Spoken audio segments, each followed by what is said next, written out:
Bom dia, boa tarde, boa noite. Vamos começar mais uma aula comigo, professor Renato Montanher, o professor de desenvolvimento para dispositivos móveis do quinto semestre de ADS. Vamos relembrar aí alguns conceitos principais, tá, gente? E observando só que tem muito mais tópico, né? Aqui eu vou fazer um apanhadão aí dos principais conceitos, mas reforça a necessidade de vocês estudarem aula a aula para entender os conceitos mais profundamente aí que a gente estudou, tá? Não tem como fazer várias aulas em uma aula, né, de revisão. Então aqui a gente vai só dar uma pincelada aí por cima dos conceitos, bem rápido, para vocês lembrarem algumas coisas e verificarem o que vocês precisam estudar de maneira mais aprofundada, tá? Então a ideia basicamente é essa. Beleza? Então vamos dar uma olhada rapidinho aí nos conceitos e ver onde que a gente está mais forte, onde a gente está mais fraco, para a gente, né, entender onde que a gente tem que gastar mais energia estudando, tá? Então, basicamente, importante sempre lembrar que no Flutter, né, o Flutter utiliza a linguagem Dart para desenvolvimento, né? Flutter é um framework, né, de UI, digamos assim, do Google, tá? E basicamente no Flutter tudo é sobre o widgets, tá? Então tudo que você vê na tela, tudo que organiza ali dentro do sistema ali é sobre o widgets, tá? Então tudo é widget, tá? Existem dois tipos principais de widgets, na verdade só tem dois tipos, né? Não são os principais, só são os únicos, né? Os sem estados, né, conhecido como stateless, e os com estado, conhecidos como stateful. Coisas importantes sobre implementações dessas carinhas aí. Quando a gente está falando de stateless, basta uma classe, né, sua estender stateless widget, que você já vai ter um widget sem estado. Agora, caso queira criar um stateful, é necessário ter duas classes, tá? Uma para representar o widget e outra para representar seu estado, tá? Então, essa é uma das principais diferenças aí na implementação de stateless e stateful widgets aí dentro do Flutter.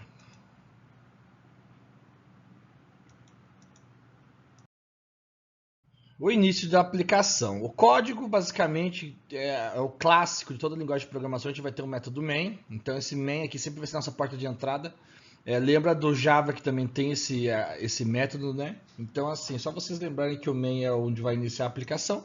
E aqui dentro é chamado um run app, que é o método do próprio Flutter, que vai executar a chamada de construtores aqui do meu aplicativo, do my app aqui, que vai construir algum widget através do método build. Então, assim, detalhes importantes. O run app vai estar, o método main vai startar a minha aplicação, o meu código Dart, na verdade.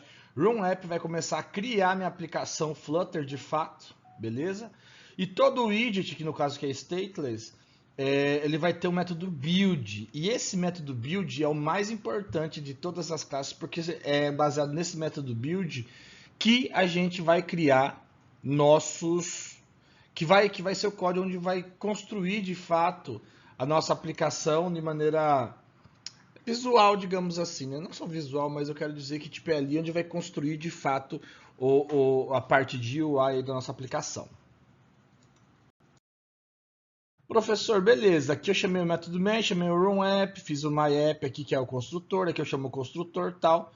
E aqui o método build, ele retorna o quê? Ele sempre vai retornar um widget. Repara aqui, ó, que aqui está retornando um widget. Então, a assinatura do método build, ele deve retornar um widget. Então, tudo que você retornar aqui dentro tem que ser um widget.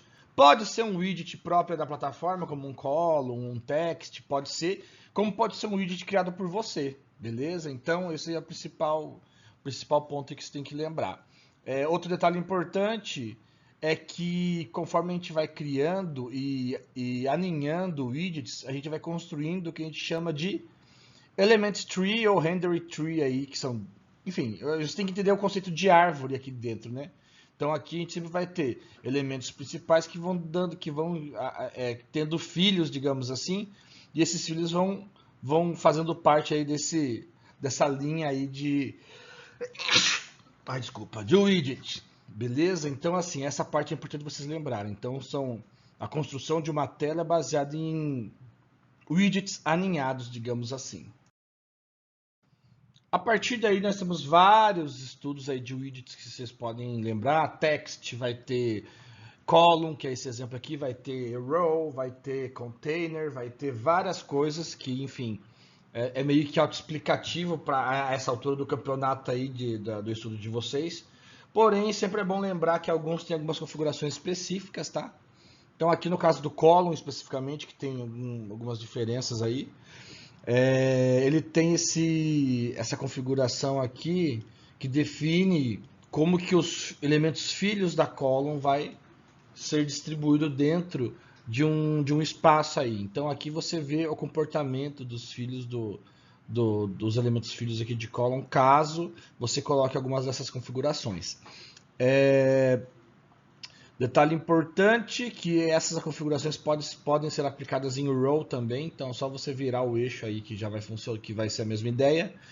E enfim, essa aqui é uma configuração importante de se lembrar aí quando você estiver trabalhando aí, de fato com widgets aí dentro do Flutter. Como estamos falando de principais widgets, aqui a gente vai falar um pouco sobre list, tá? Então a gente tem o que a gente chama de list view. List view é um widget que, digamos que seja um column, só que a diferença entre list view e o column é que a list view fornece o comportamento de scroll, que é aquele comportamento de descer até a tela ali para você ver os itens que estão fora da tela. Descer a lista para você ver os itens que estão fora da tela. Então, quando você for trabalhar com uma listagem muito grande que transpasse a tela, você precisa usar um list view, que esse daí fornece esse comportamento de scroll, né, de rolagem. Aqui nós temos um exemplo, tá? Que aqui a gente está gerando uma lista de inteiros, né, de 100 inteiros e tal. E aí é importante lembrar também que o list view ele tem uma boa prática de uso, que é o builder do list view, tá? O que é o builder? O builder ele vai construir a minha list view item a item, tá? Então a lógica do builder, tudo que você programar aqui dentro, vai ser repetido para cada item da sua lista. Então reparem que aqui eu tenho o item count, que vai dar o tamanho da minha lista, ponto length. Então se eu tenho 100 caras aqui, então o item count vai ser 100, por causa que ele vai pegar o length aqui da nossa lista, tá? Item builder vai receber um parâmetro de contexto, que é o que você já recebe lá dentro do build, e um parâmetro index. Importante lembrar que esse index ele vai alterando de acordo com a chamada de cada item. Então vai começar no 0, 1, 2, 3, 4, 5, 6 e vai embora. E com esse index você consegue montar a lógica de construção aí de cada tile aí cada linha, né, da nossa lista. Então, o List View Builder é uma boa prática porque você centraliza de certa forma e normaliza não. Você faz um código como se fosse para um cara da lista, e ele vai repetir o número de vezes que você tem aqui no item count. Então isso aqui é bem prático e, enfim, é meio que um consenso aí no uso aí quando se está falando de list view, tá? Então, guardem isso na memória. Outra peça bem importante aí na construção de aplicativos é a apresentação de dialogues, tá? Que nada mais é do que uma janelinha que se sobrepõe à tela da sua aplicação, que geralmente é utilizada para você verificar ou chamar a atenção do usuário a um detalhe que você queira que ele responda, tá? Então, assim, geralmente você usa isso para esse contexto, né? Para você chamar a atenção do usuário e o usuário decidir um caminho aí na sua aplicação, tá? Então, aqui nós temos um exemplo desse dialogue. Aqui no caso a gente tem esse show dialog, que é um método que exibe essa telinha aqui pra gente. Então aqui repare que ele retorna um alert dialog, que é esse carinha aqui, e aqui a gente tem alguns atributos do nosso construtor. A gente vai ter o title, que é onde vai estar o título aí do nosso dialog. Aqui nós temos um content, que é o conteúdo aqui do nosso dialog. E aqui nós temos alguns botões de ações, tá? Então aqui a gente pode colocar 2, 3, 5 botões que você quiser.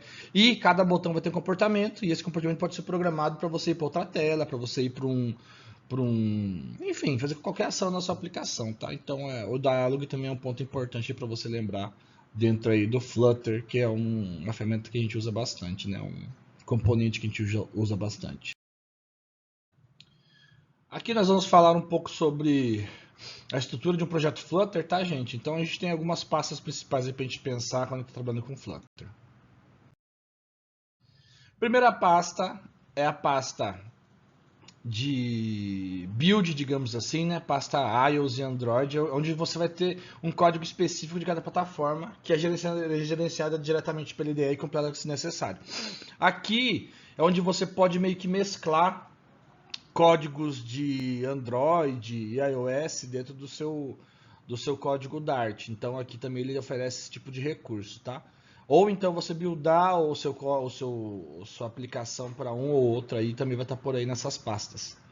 Então essas aí são as pastas da parte mobile aí de plataformas específicas que você pode mesclar aí dentro da sua aplicação Flutter. Temos a pasta lib, que é a pasta onde vai aparecer de fato todo o nosso código Dart e Flutter, tá? Então que é uma pasta importante, que vai ser aqui que a gente vai trabalhar, colocar todo o nosso código de desenvolvimento em Flutter. Temos a pasta teste, tá? Que é onde vai ter testes unitários, né? E onde a gente vai programar a nossa aplicação, a testes da nossa aplicação. A gente, não sei se você está chegando a trabalhar muito com testes, mas é uma boa prática a gente sempre está gerando testes unitários, testes automatizados para ver que conforme a gente vai alterando nosso código para ver se alguma coisa quebrou ou ficou instável, tá, gente? Então, é uma boa prática ter testes unitários. Tamanha é uma boa prática que tem por padrão aí dentro dos nossos projetos Flutter. Então, sempre que vocês puderem trabalhar com testes, façam porque é importante. Aqui nós temos o PubSpec e eu falo YAML, mas o inglês é IAML, tá? Mas enfim, você escolhe o que você quer entender. Mas com essa extensão aqui, IAML, YAML, que é onde a gente define as dependências aí do nosso projeto. Para quem sabe, para quem entende de Gradle, para quem entende de Maven, é a mesma coisa aqui, tá? Então aqui esse PubSpec aqui é o POM do Maven aí, é o ponto Gradle aí do Gradle e é onde vai gerenciar, né, as suas dependências, tá? Então basicamente é isso. Aqui a gente vai colocar nossas dependências e a aplicação vai se atualizar. Detalhes importantes, sempre é bom lembrar que às vezes você precisa, por mais que seu projeto esteja sem erros, às vezes você precisa de fato rodar aqui uma atualização do PubSpec para ele conseguir fazer o download das libs para o seu projeto não quebrar.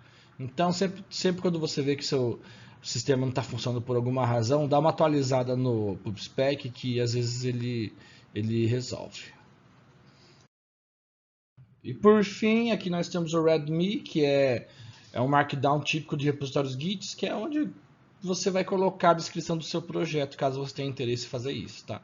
Então o README é muito utilizado em projetos Git, que é o arquivo que vai ser lido quando você for mostrar a descrição do seu projeto, tá? Então por padrão também está aparecendo por aí. Dependências do projeto. Como é que eu faço para colocar uma dependência no projeto? Eu abro o meu arquivo PubSpec, vou lá em dependências e coloco o nome da minha biblioteca e o nível. Existe uma. Esse aqui é a numeração de build de cada biblioteca. Existe uma lógica, caso você tenha interesse, de estudo para entender esses wildcards aqui. O que esses caras falam aqui? Basicamente, esses caras aqui eles falam que esse projeto aceita o HTTP maior que 0.12.2. Então, assim, você vai ter algumas atualizações caso seja colocado aí o HTTP aí seja atualizado aí no repositório aí de bibliotecas. Então, basicamente, aqui você tem uma lógica para você trabalhar com isso, mas o importante para mim agora é vocês entenderem que quando a gente fala de dependências, você tem que colocar esse projeto está no esse projeto não, essa configuração está no PubSpec, que é onde vai gerenciar todas as nossas bibliotecas, ok? Maravilha, considerações sobre o setState. A gente tem estudado aí bastante sobre stateless stateful widget, tá? Mas um detalhe que faz que a gente tem que tomar certo cuidado quando estiver trabalhando com Flutter é que o uso indiscriminado do setState pode gerar um processamento muito pesado dependendo da sua árvore de widgets. Então vocês têm que lembrar que sempre quando você usa setState, toda o widget atual e todos os seus descendentes são redesenhados. Então, se você tiver uma árvore de widgets complexa e você executar o setState lá no topo dela, todos os widgets abaixo daquele widget terão que ser redesenhados por padrão. E isso não é a melhor forma de você trabalhar com estados no Flutter. Graças a esse problema, foi construído como eu posso explicar? Uma biblioteca que trabalha de melhor forma com o gerenciamento de estado aí nas nossas aplicações. Vamos falar sobre ela agora. Então, o que acontece? Aqui nós temos a definição do pacote chamado provider, tá? Então a gente vai fazer esse import lá no YAML, lá no nosso PubSpec, e ele vai ajudar a gente a controlar estado. Então, como que a gente faz essa configuração? Primeiramente, a gente vai lá no nosso stateless, no nosso widget principal, tá? E na hora que for criar ele, a gente vai retornar um change notifier provider, tá? Então, é um widget que vai configurar o nosso provider, tá? E o que é um provider? Provider é uma classe modelo que você pode deixar como cache aí na memória aí do nosso Flutter, para você poder acessar esse cache no momento que você quiser em qualquer lado da sua aplicação. Então, você deixa uma classe de modelo aí, de estado aí, em cache na sua aplicação, e daí você pega a referência dele e faz algumas atualizações. É isso que faz o nosso Change Notifier Provider. Lembrando que aqui eu estou trabalhando só com um provider, porém existe um widget também que você pode ter multi-providers também. Então, assim, você pode colocar mais de um provider na sua aplicação. Beleza? Aqui nesse exemplo aqui, é para você visualizar que eu tenho o Change Notifier Provider. Ele tem um parâmetro create aqui. E aqui eu vou criar o meu modelo que vai ser fornecido pelo provider. Aqui no caso é um counter model, que é um modelo onde vai armazenar um inteiro aí para guardar aí o estado aí da minha aplicação de count. Basicamente é isso, tá? Então, a gente tem que colocar aqui o nosso Change Notifier aí para trabalhar aí para o nosso código. Aqui, o que acontece? Aqui eu tenho nosso exemplo do demo page, tá? Reparem que aqui, ó, aqui é onde a loucura começa a acontecer. Reparem que aqui eu tenho uma variável do tipo counter, uma variável chamada counter, e aqui eu vou usar o meu método, a minha classe provider, vou chamar o método utilizando a variável de referência counter model, e essa chamada de método aqui vai retornar um counter aqui para esse objeto counter, beleza? E esse cara passa a existir dentro do contexto do build do demo page aqui, tá? E aqui eu começo a construir a minha tela e aqui dentro eu começo a criar os meus botões que eu vou mostrar agora para vocês. Esses botões aqui dentro são esses carinhas aqui e reparem que essa referência está sendo chamada no comportamento de cada carinha aqui. Então esse counter vai ter um increment, que aqui é um método increment. Esse counter vai ter um estado, né, que é o current count, que é o número que ele está armazenando. Então isso aqui é uma variável, é um atributo. Isso aqui é um método, e isso aqui é um método. Então assim, com essa variável counter, a gente consegue fazer acesso a todos os componentes desse objeto através do uso de ponto e acessando esses componentes. Por quê? Porque nós temos uma referência aqui. Por que nós temos uma referência aqui? Porque o provider nos deu essa referência. E como que eu configuro esse provider? Colocando lá no comecinho da aplicação o uso do Change Notifier, beleza? Então, qual que é a estratégia desse modo aqui? Existe mais um modo aí que eu vou mostrar nos próximos slides. Mas nesse modo aqui, eu crio um modelo que usa Change Notifier, né, como um mixing aí no caso, que chama Notify Listeners. Então, lá dentro do nosso no nosso modelo lá, eu tenho Notify Listeners, que vai ser uma forma de você atualizar quem está observando o seu sistema aí, digamos assim. Então, todo mundo que está utilizando os dados do modelo vai ser notificado quando alguma atualização precisar ser realizada. O Change Notifier Provider cria uma instância do modelo que vai ser exposto para todos os widgets filhos, então ele vai criar uma instância desse modelo. No método build, eu vou usar um provider of.type aqui e context, que é onde tem o tipo do meu modelo, e ali ele vai guardar todos os valores que eu preciso. Então, esse aqui é uma forma de você utilizar o provider, beleza?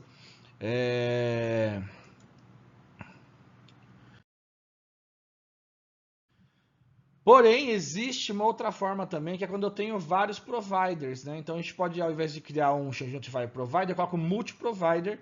E aqui eu coloco vários providers aqui. Reparem que aqui eu tenho cart e aqui eu tenho count, que são modelos diferentes. E ambos vão estar disponíveis para todos os elementos filhos aqui de MyApp.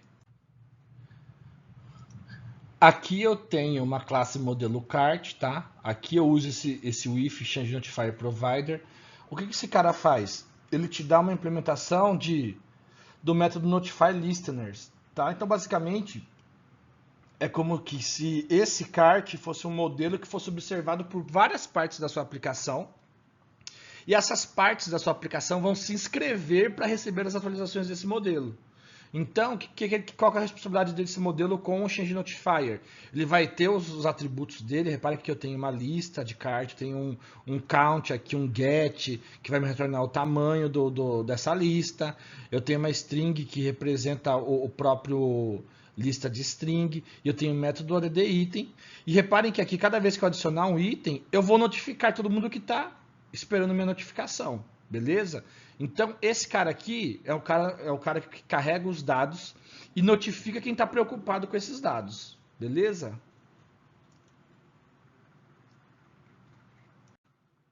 Da mesma forma, existe uma classe modelo de count, que também tem um change notifier.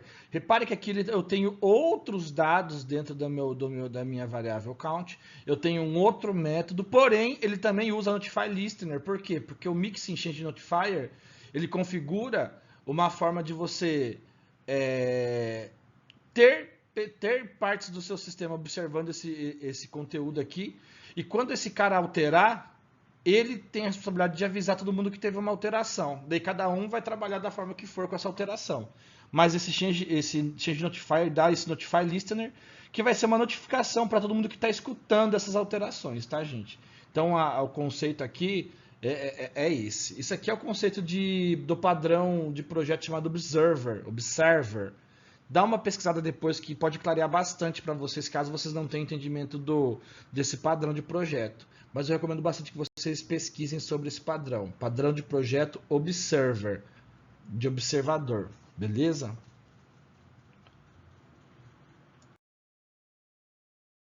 Adiantando também outro assunto que a gente já estudou, que é a criação de rotas aí dentro da nossa aplicação, tá? A gente pode entender rotas como telas na nossa aplicação, tá? Então, assim, para cada nova tela, a gente cria uma nova rota aí para nossa aplicação trabalhar.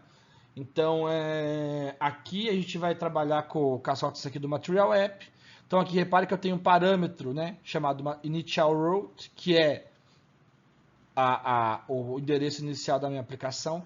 Reparem que aqui é uma classe, né, Route Generator, e aqui é um atributo dessa classe, tá? Então, esse aqui é um atributo estático. E qual é o conteúdo dele, professor? É uma string. E a gente vai ver depois o que significa essa string aqui. Mas repare que eu coloco ela na configuração inicial de rota, tá?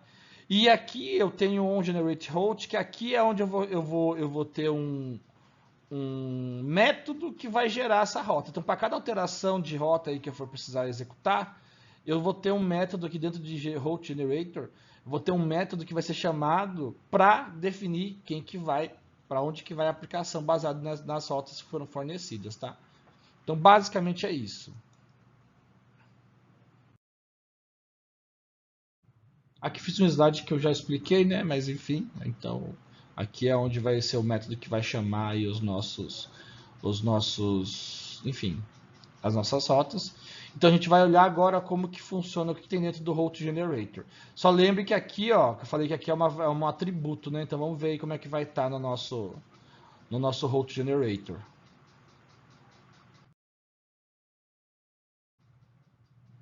Aqui na classe Route Generator, aqui a gente vai ter basicamente, primeiramente, né, dois atributos estáticos, tá? E o que seria atributos estáticos? Atributos que pertencem a uma classe, não a um objeto, tá? Então aqui eu tenho um atributo estático, constante, do tipo string, que tem o nome home e o nome second. O que eles recebem? O nome home recebe uma barra invertida, e o second, ele recebe uma barra invertida second, que basicamente é a representação em string das rotas que essa aplicação vai ter. Quando você for criar umas novas rotas, você vai precisar colocar novos atributos estáticos aqui com o nome de cada rota, tá?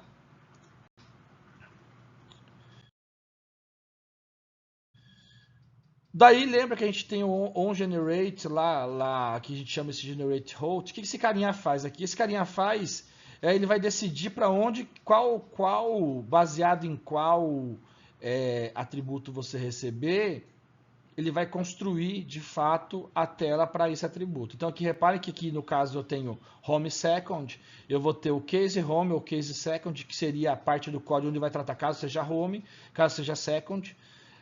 Então, baseado nesse carinha aqui, a gente vai criar os nossos widgets que representam essa tela. Então, aqui reparem que home aqui eu tenho um widget de home e reparem que também tem um widget de second, tá? Então, vamos dar uma olhada como é que está o home.dart aqui nesse exemplo.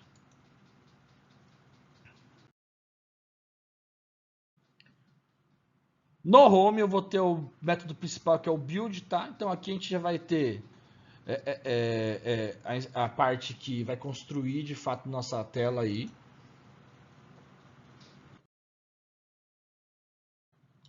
Reparem que essa aqui é uma outra forma de você acessar o nosso modelo. Lá no outro exemplo, eu coloquei provider off e eu retornei como é que eu posso dizer?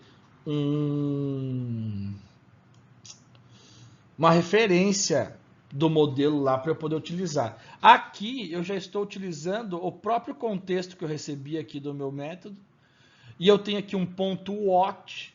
Esse ponto watch vai fazer o que? Vai fazer esse trecho do código aqui se inscrever nas atualizações do modelo count.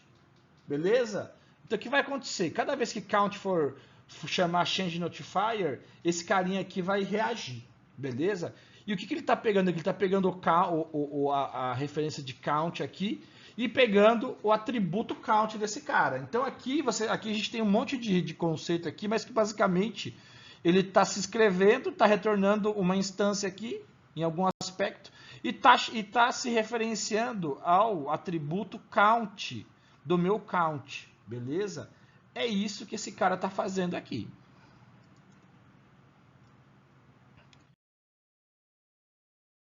Daí nós temos na construção do body, nós temos aqui o center column. Então, para representar essa tela aqui, reparem que aqui todos os itens estão centralizados por conta dessa configuração.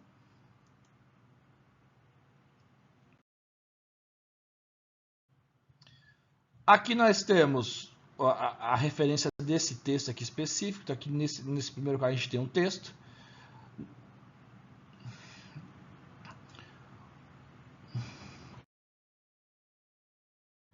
O segundo cara é um widget que eu criei, que nós estamos vendo que é o número 1 ali.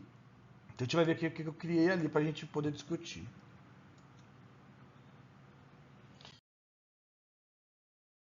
Como que foi criado esse counter? Eu criei um counter do tipo stateless widget. Ó, aqui eu tenho um texto aqui, ó, também. E repare que aqui eu também estou me inscrevendo como observador aí do atributo count, beleza? E aqui é onde eu me inscrevo como observador e eu reajo também a cada nova atualização aí do meu modelo que é o count. Então aqui é uma outra forma de você referenciar o modelo que você criou lá no provider.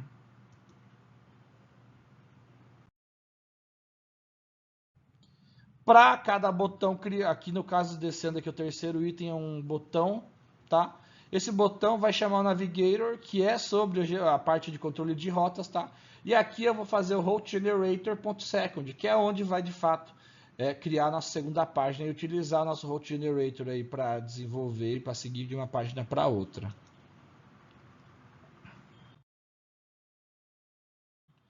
Por fim, aqui nós temos um um conceito aqui aqui nós temos a chamada de a leitura aí do nosso modelo, tá? Aqui essa leitura representa que eu estou pegando uma instância, estou lendo a instância do modelo e chamando o increment dele. Increment é o quê? É um método. Reparem aqui o desenvolvimento do método aqui.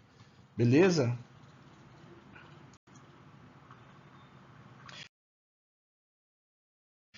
Quando a gente vai para o second.dart, reparem que aqui a gente tem no início, lá em cima da tela, a gente vai ter um multi-provider app e esse carinha aqui vai ter um número. Esse número, é importante vocês observarem, que está se referindo não à parte de cart, que o second.dart aqui tem maior foco, mas ele tá referenciando o estado da primeira tela, beleza? Então aqui, ó, esse aqui é um dado, é um comportamento interessante que vocês têm que observar, que eu consigo acessar como eu posso dizer, o modelo da minha aplicação de qualquer tela que eu tiver. Por quê? Porque basta eu receber o contexto, clicar no read ou no watch aí de algum provider que já foi fornecido e acessar. Então isso aqui é interessante. Então aqui eu estou acessando o modelo da primeira tela.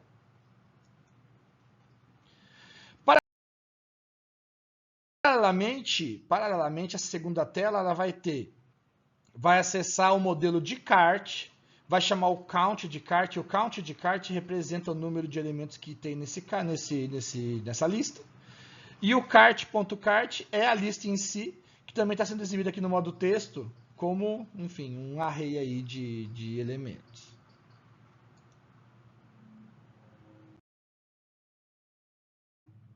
Aqui eu já falei, ó, array de elementos, então não vou repetir.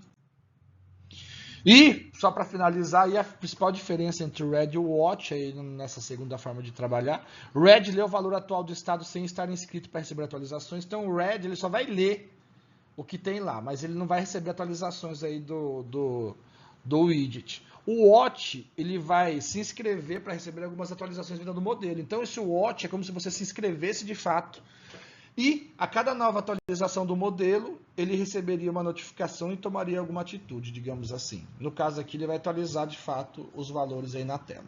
Beleza?